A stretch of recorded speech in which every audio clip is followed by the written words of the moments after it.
Telugu cinema ఇండస్ట్రీలో mega family అంటే ఎంతటి వాల్యూ ఉంటుందో మనందరికీ తెలుసు. ముఖ్యంగా చెప్పుకోవాల్సింది అల్లు అర్జున్ మరియు రామ్ చరణ్. ఇద్దరు హీరోలు పాన్ ఇండియా స్థాయిలో గుర్తింపు సాధించారు. కానీ ఈ ఫ్యామిలీలు ఎంత దగ్గరైనా కానీ వీరి కుటుంబాల మధ్య ఎప్పుడూ ఏదో ఒక వివాదం రగులుతూనే ఉంటుంది.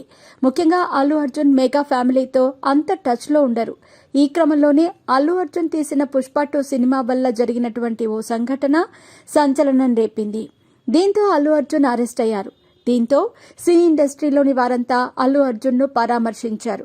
కానీ రామ్ చరణ్ మాత్రం కనీసం ఆయన్ను పలకరించలేదట.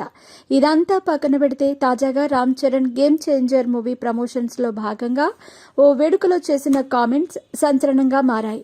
అమెరికాలోని డల్లాస్ లో జరిగినటువంటి ఈవెంట్ లో బుచ్చిబాబుతో పాటు సుకుమార్ కూడా వెళ్లారు. బిజీగా గడుపుతున్న లైఫ్ లో చిన్న బ్రేక్ తీసుకుని ఎంజాయ్ చేయాలి అనుకుంటున్నారా? అయితే వెంటనే ఆర్వే వెకేషన్స్ ప్రైవేట్ లిమిటెడ్ ని సంప్రదించండి. మరిన్ని డీటెయిల్స్ కోసం సంప్రదించండి 7997979960. ఈ తరుణంలోనే సుకుమార్ వేదికపై మాట్లాడుతూ, మా ఇద్దరి కాంబినేషన్ లో వచ్చిన రంగస్థలం మూవీలో రామ్ చరణ్ అద్భుతంగా నటించారు.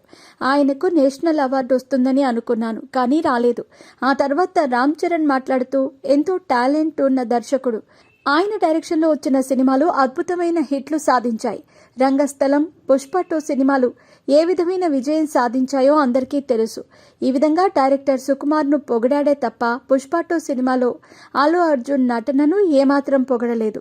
దీన్ని బట్టి చూస్తే రామ్ చరణ్ కు అల్లు అర్జున్ పై ఎంతో కొంత ఈర్ష్య ఉన్నట్టు అర్థమవుతోంది. అంతేకాకుండా ఈ సినిమా అద్భుతమైన హిట్ సాధించటంతో ఆయన కాస్త ఇగోకు ఫీల్ అయ్యాడా అంటూ కొంతమంది అల్లు అర్జున్ అభిమానులు కామెంట్లు పెడుతున్నారు.